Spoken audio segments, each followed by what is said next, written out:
Hi everybody, this is Dino Chris from Prehistoric Facts and Colossal Fossils. This is a Q&A episode, and let's get started, shall we? So we'll start with the YouTube questions. So Luke Zilli got a couple questions for me. So first one, who would win, Torvosaurus or 2U Tyrannus? So Torvosaurus is a theropod dinosaur that lived in the late Jurassic period. Fossils are found in North America and in Europe, whereas U Tyrannus lived in the early Cretaceous period and lived in Asia, and fossils are found in China. So these dinosaurs would have never have met. But when we actually take an encounter, when we take this fight, see, Tyrannus would have the advantage in terms of brain power and agility. So they probably would have the ability to get those weak spots of Torvosaurus, whereas Torvosaurus has got the size and also has got the bigger, massive claws on the hands, and also Torvosaurus has got bigger teeth. So I probably would.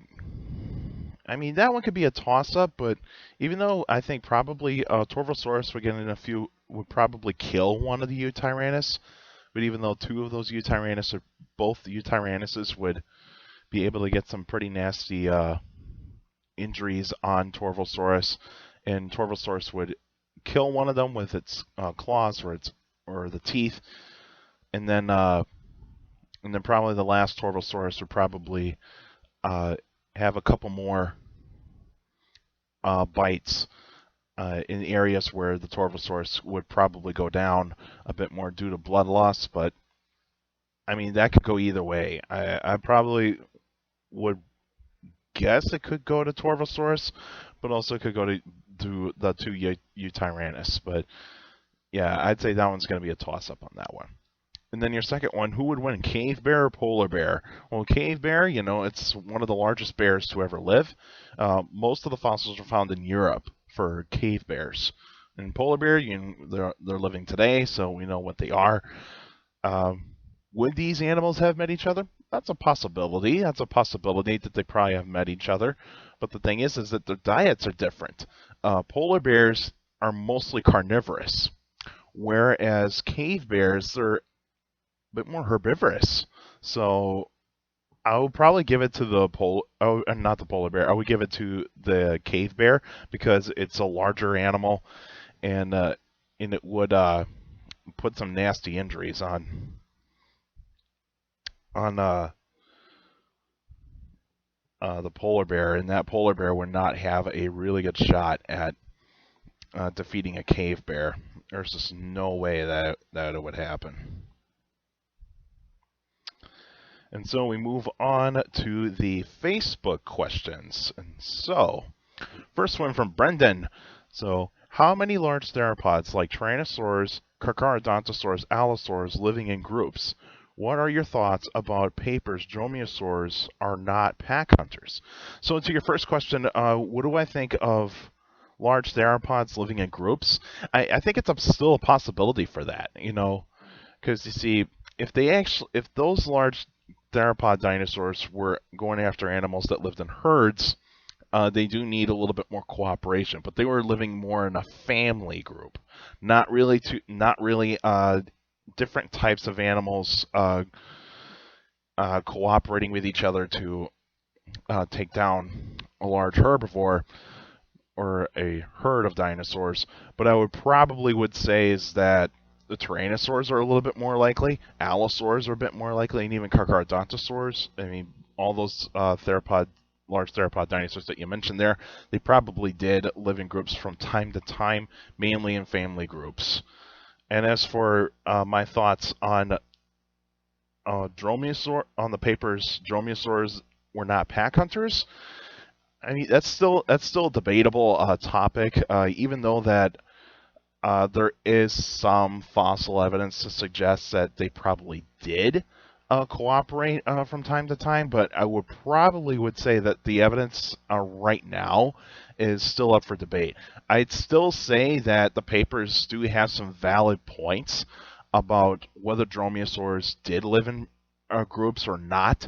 Like, say, if they did not, then that would actually suggest us that they probably went after small prey a bit more. But from how those claws are designed, I would say they go after big dinosaurs. So dinosaurs much larger than themselves. So they probably did cooperate from time to time, but I think they went after their own food, which is probably eating small prey, hatchlings of certain dinosaurs, juveniles of certain dinosaurs, and that's pretty much what they're going to be doing on their own. But a large animal, that would require a little bit more group hunting. And then Jody, what are your thoughts on the Netflix series Camp Cretaceous? Also, since Terra Nova takes place in the Santonian stage of the Cretaceous, which dinosaurs from that time could have made an appearance? Well, I have not seen Camp Cretaceous, and so that is something I have to think about doing at some point, is to watch that. And so that would be something I probably would look into probably further down in the future, because I know there is going to be 3 seasons now, so that really takes the cake in terms of that. The Jurassic franchise is going towards more on TV a bit more, and I appreciate that. And so I have not seen Camp Cretaceous, and so I know a lot of people would say, oh, you should watch it, it's really good. I'll check it out when I can. So that's what I can give you on that one.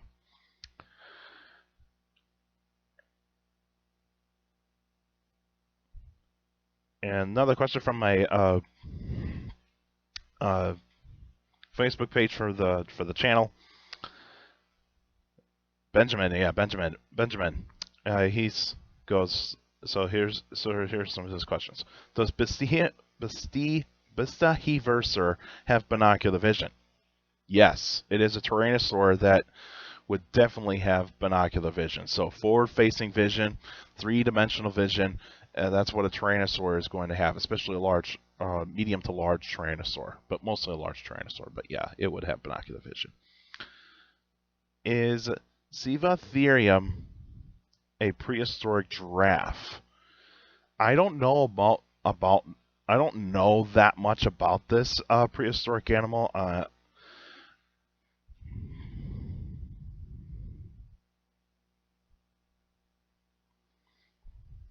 But from looking at it on the pictures that I'm looking at right now, it is part of the giraffe family. It is an extinct species of giraffe, and so yeah, that would definitely be the case that it is an ancient giraffe species. Why does Ceratosaurus have armor? Well, there's fossil evidence to support that it did actually have like these bony scutes on their body and in the skin. So there was some on the back and all that, and probably near the skull. But that's based on fossil evidence. There is some bony scutes that have been found near Ceratosaurus bones that were the cases that Ceratosaurus did actually have these scutes on its body. But what were they used for? It probably could have been for protection against larger predators like Allosaurus and Torvosaurus and Saurophaganax, but they probably had their own niches in terms of what they could go after. But and also it could be for display purposes too, because maybe the males had more maybe bigger scutes. There's scutes on its body, whereas the females had smaller ones. But who knows about that one? And then your final question: who would win, Dinosaurus or Tarbosaurus? So these 2 tyrannosaurs. So one's from North America and one's from Asia. And Tarbosaurus is larger than Dinosaurus, so let's get that out of the way. Dinosaurus can get between 25 and 30 feet, whereas Tarbosaurus can get between 30 and 40 feet. So who would win in this one? Well, both of them are going to be very robust tyrannosaurs, so they both have incredible bite forces, they have incredible strength, but the Dinosaurus might have an edge in terms of agility a bit more, but Tarbosaurus does have agility. It is sleeker than Tyrannosaurus rex, but I would probably say Tarbosaurus on this one, because even though the Dinosaurus can hold its own against Tarbosaurus, I probably would say that it would go to Tarbosaurus.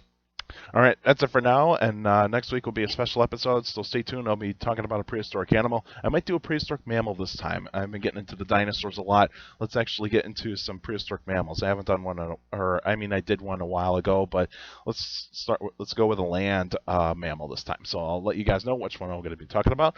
But you can still send me questions about dinosaurs and about dinosaurs and other prehistoric life by emailing me at dinochrist71@gmail.com, or just go on my Facebook page, Prehistoric Facts with Dino Chris.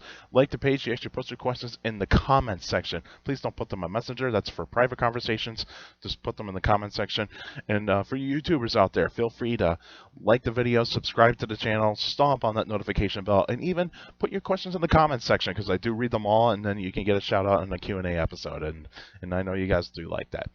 Now remember, keep your questions short to the point. You can also follow me on Instagram at dino.chris.pf, dino.chris.pf, and I post pretty cool stuff on Instagram. And you can also follow me on Twitter at CSGRALL. That's my Twitter page. I post pretty cool stuff on there as well. Also, take care of the people around you. You know, so for your younger people like that, it makes you listen. Your parents, your teachers, and your guardians. It's the best motivation you could have a good education. It's very important to have a good education. With a good education, you get a good job in the future. And also in this kind of time, please wear a mask, social distance, and wash your hands, because we need to reduce the spread of the virus. And since that vaccines are out right now, make sure that you do register to get vaccinated, because I got my first dose of the vaccine, and so I'll be getting my second one in a few weeks. And so yeah, and make sure that you guys do make sure you do get vaccinated, because it's very, very important that we do reduce the spread of this virus, because I know a lot of you are anxious to get back to normal, but let's just be patient. Make sure you get vaccinated. That's the most important thing. And also, you can check out Colossal Fossils. I'll put a link in the description down below, so that way you can check it out. We're still in fundraising, so feel free to donate if you want to. All right, that's it for now, and I'll see you guys next week.